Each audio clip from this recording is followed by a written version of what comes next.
Welcome to Professor Game Podcast, where we interview successful practitioners of games, gamification, and game thinking who brings the best of their experiences to get ideas, insights, and inspiration that help us in the process of getting the students to learn what we teach. And I'm Rob Alvarez. I teach and work at IE Business School in Madrid, where we create interactive and engaging learning materials. Want to know more? Go to professorgame.com/subscribe, start on our email list, and ask me anything. So, Engagers, welcome once again. We have another rock star, or at least he used to be a rock star in gamification, and we might get into that with Mario. But Mario, before we get started, before we delve right in, are you prepared to engage? Oh, yeah. Let's do this, because Mario has been living in Silicon Valley since 2001 and researching technology trends, writing books and consulting companies in topics like innovation, Silicon Valley mindset, Foresight Mindset, Automotive, artificial intelligence, creativity, Intrapreneurship, and he worked for many years as a SAP development manager and innovation strategist. He is now helping companies apply the innovative and entrepreneurial spirit from Silicon Valley into their organizations to be, more innovative, discover trends and tipping points earlier to influence them as well. He's given, keynotes about these topics, conducted workshops on Foresight Mindset, artificial intelligence, innovation, Silicon Valley mindset, all these things that we mentioned before. And he's also looking for signals of emerging technology trends and how they impact society, politics, or employment. So, Mario, is there anything that we're missing from that intro? No, that's already way too long, that intro. Fantastic. So, Mario, you're now living in Silicon Valley. I understand you're originally from Austria. Is that correct? Yeah, I was born in Austria, in Vienna, from the capital, the musical capital, so to speak, and born to a family that was basically really hardcore Viennese, multiple generations. And I studied chemical engineering at the Technical University and also have an MBA from the University of Economy in Vienna. And we'll put that together, worked a lot on big data stuff, and then moved to SAP about 98. Worked in Germany at the headquarters. SAP is this large software company that back then nobody knew of, although they were already pretty large and pretty dominant. And then in 2001, right, 2 weeks after September 11 happened, I moved to the US, to Palo Alto, where we are really in the middle of the Silicon Valley. And the Silicon Valley is area from, depending on how you define it, but let's say it's from San Francisco down to San Jose, about 60 to 80 kilometers distance. And the Silicon Valley is also the birthplace, basically, of Atari. Atari was 30 years ago a super dominant company here, apparently where Steve Jobs and Steve Wozniak also programmed for them and worked for them. And there was a lot of, I think, LSD involved. And so it was apparently a great place to work, as far as I understood. I hope it still is, and that's one of the reasons why you want to be there as well. So, Mario, in a day like today, we had a pre-chat and we talked a bit about coronavirus, but what are you doing nowadays? What's your, what's moving you nowadays? What does your regular days look like? During the pandemic where we have lockdown, I have the feeling I have more work, in the sense of I have more time to spend on my writing. So many of the listeners may know me from my book Enterprise Gamification, where I wrote about how to use gamification back then in the enterprise environment for employees, for clients, for partners. Not so much in a marketing or entertainment space or loyalty program space.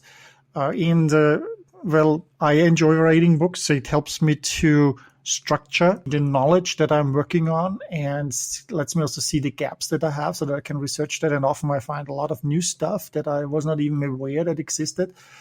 So I'm writing a lot. Typically my day looks like in the morning is my writing thing. It takes me some time to get into the writing, into the flow, so to speak, into the Csikszentmihalyi flow kind of thing. But then I write about 2 to 3, 4 hours, depending on how good I am on the road. And then mostly the afternoon is spent on reading and doing other stuff, basically doing the routine stuff, sending emails, preparing stuff, slides, whatever's necessary. So this is during Corona, during a lockdown like this. During other times, I'm traveling a lot, giving a lot of talks, doing workshops. So I have more uninterrupted time to write books at the moment. That is a perk, one of the few ones that we can have from a situation like this one. Mario, we always like to talk to our guests, and we will be getting into other things because we know you were very deep into gamification. You have a book on gamification, and now it's probably not your main dedication, or you're probably not even doing much in that sense, but we want to go back in history. We want to talk about a story, about a time when you were creating games or a gamified strategy, and, there was a first attempt at learning. It didn't go as well as you expected. Can you tell us that story? And of course, what can we learn from that, and reveal as many names as you can, and, hide as many as you need as well? So when I go back, and maybe even going back before the time of SAP, where basically I started then with gamification, where we started using this term like everywhere else in the industry. But I may be going back actually to the 80s. I was a teenager in the 80s, and the most popular home computer was then the Commodore 64.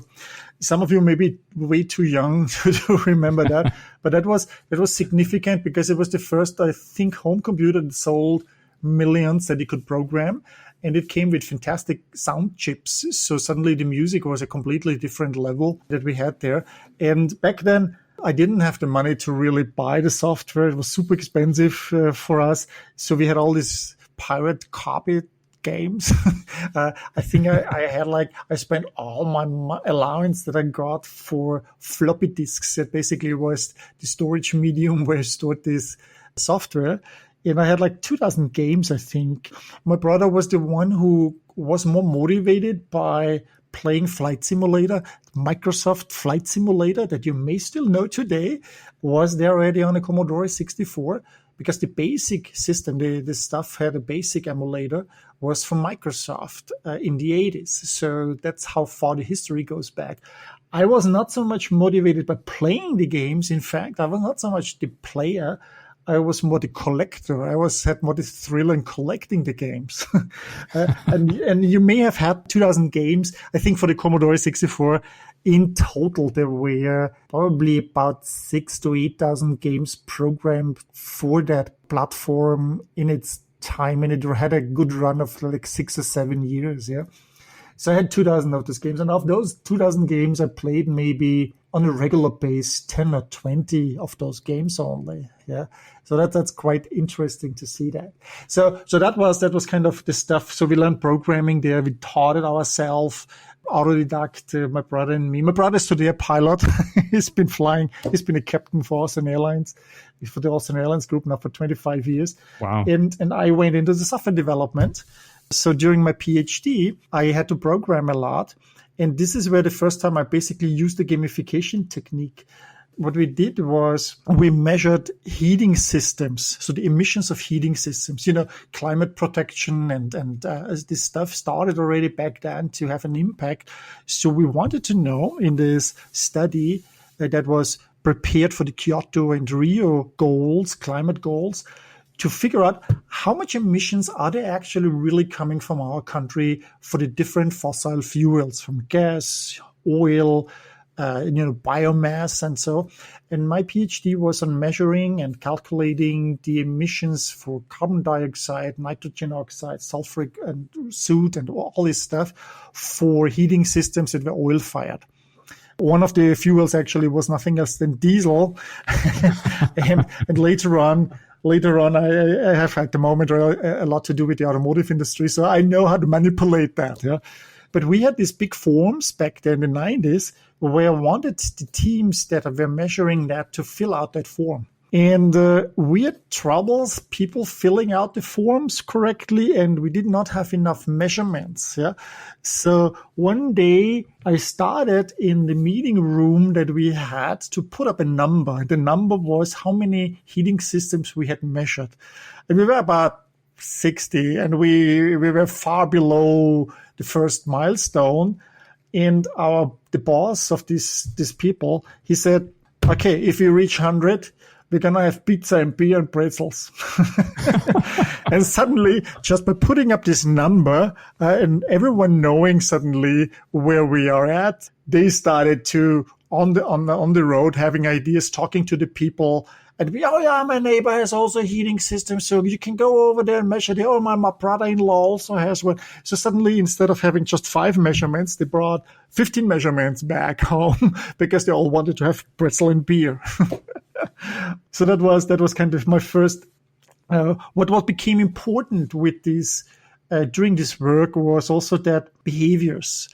I had, in this 4 years of my PhD project, worked with this company, and the first 2 years were really good. Everything went smooth. We were on the same line, and then leadership changed, and new people came in, and suddenly it went downhill. And I did not know what was going on there, so I started to read books on odd behaviors. A book like Dealing with People You Can't Stand, or about dialectics. That means how you use words and phrases in order to basically ruin a person or basically beat a person verbally. Yeah. And when I then, so fast forward SAP, I worked as a software development manager, and an innovation manager. And about 2010, the iPad came out. So in April 2010, the iPad suddenly was here, and I had already an iPhone, and SAP back then, you have to remember that was full BlackBerries. So 18,000 BlackBerries in the company, but probably 60 iPhones. That's it. Yeah.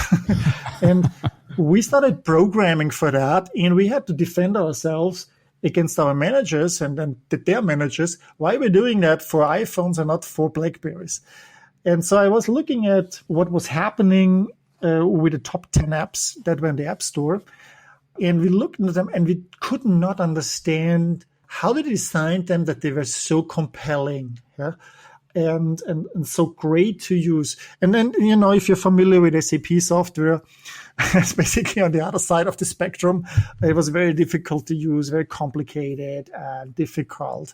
And so a lot of people were frustrated with that. And we didn't want to see that experience happen again on an iPad and an iPhone. So we had to do something. And I was looking at and remember the colleague who had 5 years prior to that means in 2005, suggested for a hackathon that we had, shouldn't we do some like video games, look at that, and video games with business apps and so. And of course, back then, that was a stupid idea, of course. I don't remember that. Yeah? And I said, you know what, let's take a look at video games so we can learn from that. So I Googled video games and the business apps, and I found the term gamification. So when I looked for the term gamification in 2010, this was August, I got only 400 search results back then. And I wasn't even sure if this is the term that I was looking for. So I started an internal group. We had internal inside the company discussion groups. And so I started one that was called Video Game Development at SAP. And it quickly became clear that this gamification, what we're talking about. So I had within a year, like 700 colleagues worldwide. Wow. Jumping on that group, yeah, and trying to understand it. And we were working on identifying applications that use gamification design elements, yeah, like points or badge here or some fun element. And I basically had to also read up on game design and what are the game elements that they're using and what motivates, what makes a game good. And I think this is still kind of a black box for a lot of game designers, that it's very difficult to design a good game. If you look at that, you have like 3 or 4 million apps on the App Store that are in the category games, and how many of them are really successful? Yeah, 10,000, 20,000, 100,000, and it's still a fraction of all the games that you have. So you see, it's kind of a dark art to get to a good game. And it's a bit easier for gamification because nobody expects from a business app or a non-game app to be entertaining. Yeah? So everyone is happy if it's a little bit entertaining. Yeah. So this group served basically that we educate ourselves, that we look at those things, and then you stumble over Amazon and the game design elements on Amazon. You look at LinkedIn. Yeah. You look at other scores and motivators to fill out the forms properly and come again. Facebook, Twitter, they all use these game design elements here and there, and you don't even notice that. And so we built up this knowledge and identified about 120 apps, business apps, applications, concepts, sometimes not realized, sometimes realized inside SAP that SAP had used. That means different departments, from marketing to Intel motivation, from HR to, software developers that built the iPhone app, where they had used game design elements. And then it became clear this is something that's not just an outlier or some odd thing. And we knew, we need to get more structured on that, educated on that. And that's how we came into that kind of thing. Now, that brings me back to the books from the 90s that I started on behaviors. Once I started to work on my book, I thought there are books on loyalty programs, there are books on entertainment, but they're all oriented towards companies, towards a client, to keep them loyal, like the airline loyalty programs, the supermarket loyalty programs, or a TV station, a channel, a series that a show that tries to keep their customers engaged and watch that show. But we were looking at how can I make it more fun for an employee who has to enter data in the system, who has to interact with our software.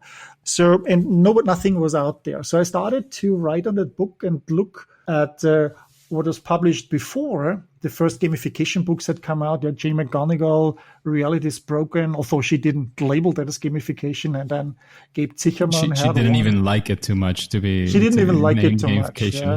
Yeah, exactly. So I saw her the first time in San Francisco at the first gamification conference that Gabe Zicherman had organized.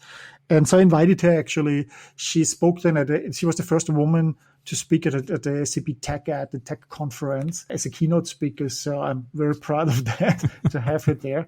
But when I looked at that, I had the feeling that something is not right, that this is not what we were talking about is not covering the right motivations, is not covering the thing correctly. Just put a badge here and it works, and put a point. No, this seems too simplistic, and it also dies pretty quickly in my experience and what I saw. And Mario, let me just jump in for a second, because I'm hearing you, and I think we're heading into something like, what do you think makes good gamification and how does it make it work? So I wanted to ask you a question related to that. And it's, if you were, I know again that you're not necessarily doing this right now, but when you were doing these projects, did you have some sort of process, some series of steps? Like, how would you approach a project where you wanted to use gamification? Did you have a framework, a mindset? Like, how did you do that? Yeah, it's more I call it the gamification design thinking. So I live here in a world where design thinking, some of you may have heard about that, was invented and is now used all over the world. IDEO, the design company based in Palo Alto, invented that. And then Hasso Plattner, the SAP founder, he brought it into SAP and his schools that he had funded. So he had the Hasso Plattner Institute in Potsdam, starting with design thinking. And then he founded at Stanford University, paid for the Hasso Plattner Institute, which is basically the academic program on design thinking. And design thinking, in this sense, is a way to approach a problem. So the Kelly brothers, who said that Tom Kelly in the video, he said, we don't know anything about the products that we're building, like a toothbrush or a space shuttle cockpit. We have no idea about that, but we know about the process. And so as a gamification designer, you don't know anything about process, the app, the business app that's there, but you know the process. So that means you're starting from a hypothesis that says, kids want toothbrushes. And and kids are just something like smaller adults. That's a hypothesis. But instead of starting to build the toothbrush or build now the business app or the gamified business app, you're actually going out in the field and looking into the bathrooms of the kids and watch them brush their teeth. And then you realize, well, there's a very different problem. Kids have not the fine motoric, the dexterity of their hands, for example, to hold a small brush. They're basically clasping the brush. So you need to actually make the handle of a toothbrush thicker than for an adult, because that's how they can hold it. Yeah. In the same, when you go out with gamification design, you think, oh, people just need some points and badges, and then they're filling out all the forms. No, you have to first look at their work situation. Why are they not, for example, filling out the forms properly? Why they are missing information? And then you sit at a table and then you see that they have to handle 7 systems to maybe help a customer on the phone. Yeah. And just copying the data from one system to the next cannot be improved by putting a point system on it. Yeah. Or making a funny icon on it. Yeah, there are underlying problems that you have to solve first. So a shitty system is not becoming better if you just put points and badges on there. You have to fix the shitty system and then can put points and badges. So this I call it the gamification design system to go on it. But that's just one component, because you need to also understand who your players are. And for me, it was always important to distinguish between user and player. Yeah. Because if you call it a user, you're chickening out of some important component. When you call the player a player, you always keep in mind that it has to be fun what you're building for the player. Yeah? When you call it user, you forget the fun. Yeah? You are not thinking of the fun anymore. And even the activeness, like a player is an active subject. It's the user is, it's receiving things. Yeah. Exactly. And I mean, they always have the users in the center of the attention, but in the center of the attention, he's an obstacle. Yeah? He's always in the way of us working. Yeah? So when you look at it as a player, you still are looking always, is this fun? Is this still fun? If you make that, is it still fun? And then when you look at the player, what motivates them? Yeah. And as soon as you start looking at that, you're realizing a lot of the things that back then were state of the art, and maybe still are considered state of the art today, although these discussions have been going on for years, are actually catering only towards a certain type of motivation, namely the extrinsic motivations. You just reward people with gold, stars, and points and badges, but you never look at the intrinsic motivators. And I think this has been one of the big problems within the gamification industry, that the gamification industry had to struggle with. First, all the people who started in the gamification industry thought, just put some badges and points over there and then it works. Yeah. So there's a lot of these tool vendors that came out focused primarily on those things because they were the easiest to build, the easiest to understand. But these are also the ones that they bring at the beginning great results, but then fizzle out, yeah, and basically fail. And it's way more complicated Absolutely. To have something like intrinsic motivations, figuring that out, that thing, yeah. And unfortunately, a lot of customers or clients come from the perspective, oh, that looks so easy, that's easy, just points and badges, we can do that too, yeah. So they don't hire then a gamification designer, but do it themselves, and then it fizzles. And of course, its gamification doesn't work, yeah, because it's stopped, and so they give up. It's like if you have no driver's license and never drove a car and you hit a tree, it's not the car that doesn't work. Yeah, it's just you're a shitty driver. Yeah, and with gamification, it's the same. You need to understand that, and you cannot just do it and think you know everything. It's actually a very sophisticated process to keep that thing running. And it's not a project, you design it and then you start it and that's it. No, with the start of that gamified system, the whole process continues. Yeah, you have to make sure it's running properly, that people cannot cheat, that certain things that you identify can be used to emphasize that, and some have to be toned down. It's like a community. You're running a community here of gamers. So that's why it became important to look at the underlying behaviors, the motivators, and that's why I completely move over into behavioral science and behavioral economics, yeah, and this irrationality. And that is basically what I discovered then back then. Those were the books that I had started to read in the 90s, which kind of kept me fascinated. So when I looked then at my library, I figured out that I had already quite a number of books on odd behaviors and irrationality of people. And that was exactly what I needed in order to understand gamification better. And so I had to rewrite basically my entire book. It took me 2.5 years for that book to get it out there because of that thing. It makes sense. It makes sense that you did it, exactly for what you wanted. Just a quick break before we continue. Are you enjoying this podcast? If you're listening through a podcasting app, please subscribe and rate us on the app. This will be of great help to reach more engagers so we can change the world together through gamification. So Mario, we would like to know, after you've been saying quite a few good things that we should do and things that we have to consider and keep in mind. Is there something that you would say is sort of not a silver bullet, but maybe a best practice when you're thinking of a gamification project or you're analyzing something that somebody else did? Is there something that you could say, well, if you think about it this way, or if you do this kind of thing, it will definitely improve or help your project? Well, I'm always of the opinion, do not make it a big bang kind of thing. Yeah, when you gamify, start with small things. Yeah, and improve over the time, and continuously look at that. I think many first timers, and I mean here companies that do gamification for the first time, may be tempted to do kind of an important system that they're gamifying, start big and roll it out, and then they run into all the problems because there are a number of elements that they're missing. Yeah, start with an app that's not bringing down the house. If it's not working, start smaller, but learn through that. So starting small and learning from the experience. Learn, improve, iterate, make it bigger. Get basically an in-house team that can learn, acquire the knowledge, acquire the skills. And once that thing is working, you will have interest from other groups, from other departments coming to you, asking you for how could we do something similar here? How would you do that? And then you have the skills in the house. Maybe you always will take, of course, some gamification design group, external vendor, especially with the platform then to help you work on that, to make it professional.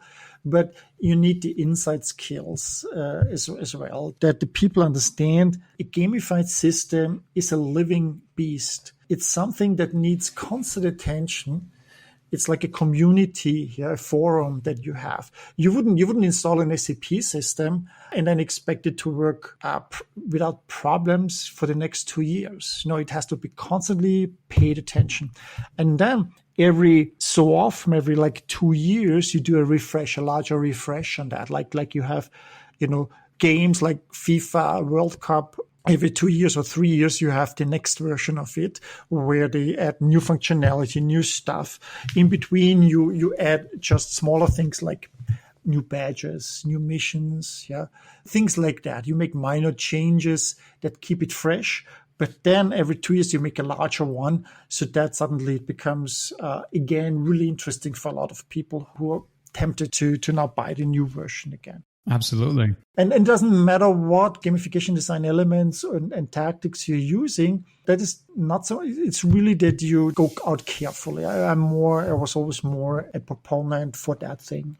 Absolutely. And Mario, after, hearing this interview, is there somebody that you think, thinking back of your gamification years, is there somebody that you would think I would really like to listen to this person in an interview like this one in Professor Game? Oh, I'm not sure whom you already had, but I mean, back then, and I have to say first, I haven't done gamification now for the past 4 or 5 years. So I do not know who are now the newbies, the newcomers that pushed into that space, came here, are very highly motivated. So I know people, of course, that I have heard and seen all the time back then.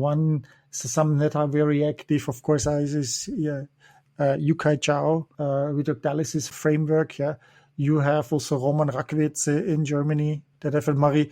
Yeah, those are absolutely great. In this case, I understand that you haven't been. Let me see one more name maybe. Yeah, sure, please. Marigo Raftopoulos, of course, from Australia. Yes, absolutely. Yeah, because she comes really, really from the scientific side also, which is good. Very useful, yeah, and she's great, especially as well. Also in and then conferences. One is Sebastian Deterding, of course. Yeah. Ding Oh, Suite. Sebastian. Yeah. We haven't had Sebastian. In fact, I think I tried to contact him a couple of years ago and something happened with our communication, but I dropped. I think we both dropped. So the those line are there. people that I definitely always would want to listen because they have some really great insights. Sebastian especially he's very outspoken in the sense of he's very blunt, frank, or candid. He gives some very candid view on the gamification industry. So this is always what you want to hear. Yeah? And Marigo the same. Yeah, absolutely. Those are great recommendation. And is there, of course, right next to your books on gamification, is there another book that you would also recommend to the engagers, to this audience? Well, I've written 17 books so far. I think this is my number. I have seven of them are the gamification books. They may be a little bit outdated now because they came out 2013, 2014. Wait a second, 2014, around 2015, in that time frame. Well, maybe to give you other books that I've seen, it's of course Actionable Gamification by Yukai Chao. One book that I always recommend is Punished by Rewards, Alfie Kohn, where he talks about the kind of extrinsic motivators of how they are wreaking havoc, especially in education systems. Yeah, one that I like was Top Dog, about competition. Yeah, many people in the gamification design space also confuse gamification with competition and think competition is super important. No, competition actually can be a full demotivator. And only 1 or 2% of the people that participate can win. So the book Top Dog is by Pope Bronson and Ashley Merriman is one that I always do recommend to get the notion of don't deal with that. Yeah, and then there are quite a number of smaller books that people have written that are not specifically necessary for gamification. There are some fresher ones, little ones to go quickly in if you're a newbie. Yeah? Toby Beresford had just one Infinite Gamification. But I generally would recommend looking also at books like Drive, Dan Pink, yeah, or Dan Ariely's book about irrationality. So or Daniel Kahneman, you may have heard about him, Thinking Fast and Slow. Absolutely, yeah. And once you are going into that space and have these books, you realize you're getting so much new materials and insights. Yeah, Richard Thaler is one on the Nobel Award winner for economics on behavioral economics. He basically started that field. That's the same that Daniel Kahneman is working on, or Dan Ariely. Yeah. So these are interesting areas to understand better motivation and extrinsic motivators and how they backfire. And then, of course, I think it always makes sense also to look into game design books. Absolutely.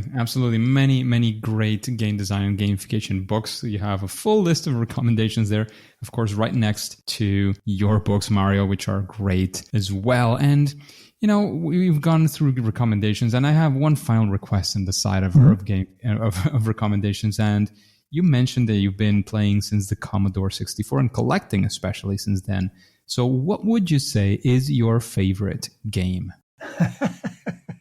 So actually, I played, when you look at video games, yeah, board games is a different story. It's also games, yeah. Video games started for us before the Commodore 64. We had Ticotronic. These were these Nintendo handheld games where you had Donkey Kong and these kind of things. I'm actually not really a gamer. So basically my gaming time had stopped with Commodore 64. Also, I tried to look at Skyrim and such games, yeah, and World of Warcraft. But when I look back at one of the games that I liked was very, very simple. I can't remember what it was called. It is basically, you can play it and emulate it still on a Commodore 64 emulator, and it's a kind of a snake game. Yeah? So you have an empty field, and your snake runs, and what you have to do is to catch an area, to cover an area. And of course, there are interferences. There's kind of lines or dots that are flying around, and if they hit your line before you closed it off, making a field, you die.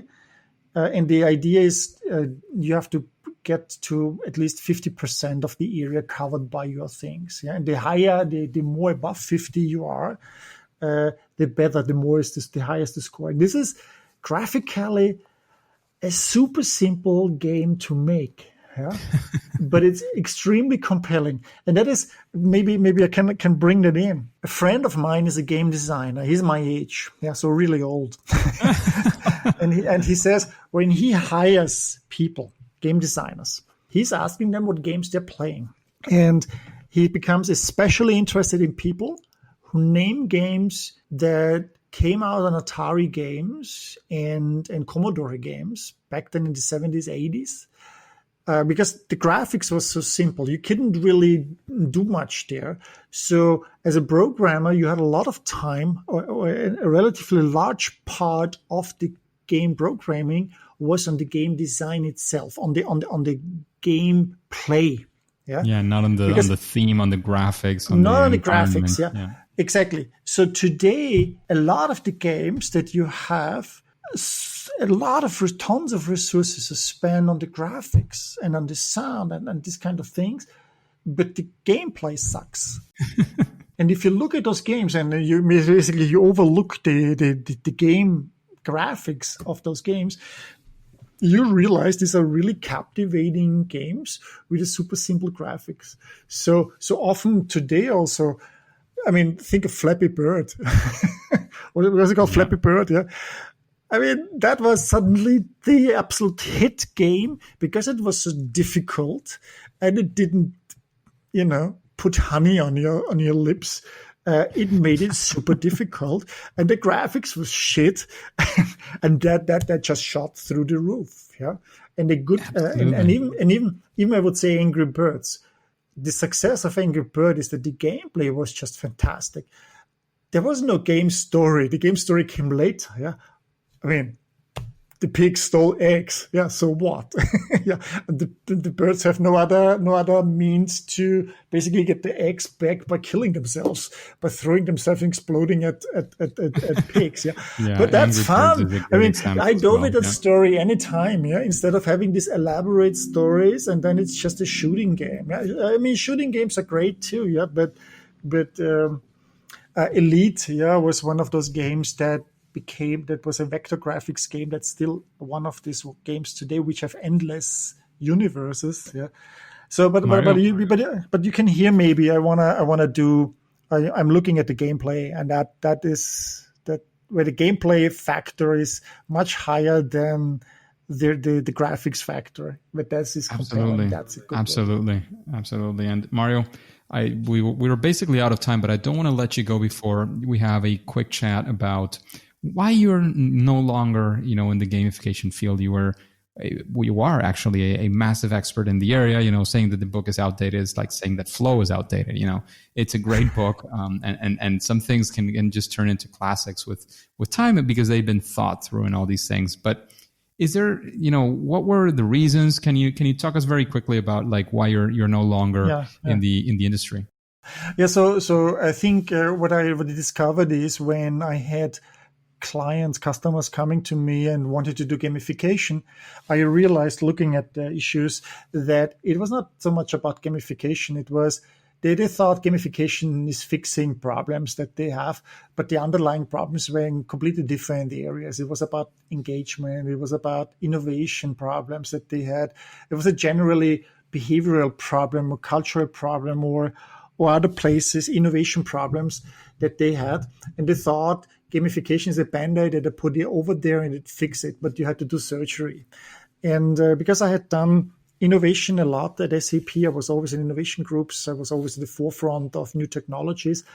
I got more and more in touch with those innovation managers and those kind of people. And those are also driven a lot by behaviors. So gamification became a much smaller part than of my work. And so I started to write about the mindset, the behaviors that people show. What is the difference between the Silicon Valley and Europe, for example, in mindset on innovation? Why are there all these companies such as Apple, Netflix, Uber, Tesla, Google here and not coming from Europe? Yeah. And so suddenly I became high in demand with that. And then I said, okay, I think that's where people are really interested. And so I less and less spent time on gamification and moved really much into that space. Yeah? And then focus on certain industries like automotive or technologies like artificial intelligence. And that's my focus today. So Mario, we've gotten great advice. We've gotten many, many things out of you today. And we're very thankful to have you in an episode like this one on today. However, it's time that we say goodbye, at least for now. So we want to know if there's any place where we can find you in social media and still maybe even ask you a couple of gamification questions here and there. Can you let us know where we can find you? Anything else, of course, that you want to plug or let people know where to find you? It's the perfect place to do so.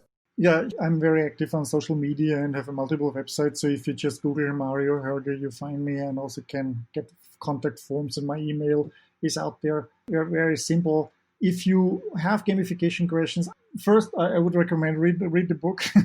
I may have answered it already. So I have one book that may be of interest. It's called Enterprise Gamification, which goes from the basics really to a lot of elements.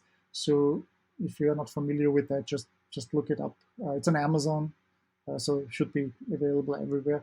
And if you still have questions, just feel free to ask me. Yeah. Fantastic. Thank you very much once again for this time, for jumping at least for a little while back into the gamification wagon with all of us. However, at least for now and for today, it is time to say that it's game over. Hey, Engagers, thank you for listening to Professor Game Podcast, and I hope you enjoyed this interview with Mario. And I'd like to know if you have any questions that you'd like to ask future guests like him or her or any other guests that we have in the future. All you have to do is go to professorgame.com/question and ask your question. If it is selected, and I'm pretty confident that you'll get to it, it will come up in a future episode and you will get answered live in an episode. So before you go on to your next mission, have you subscribed using your favorite podcast app so that you can listen to the next episode of Professor Game? Well, I hope you do. See you there.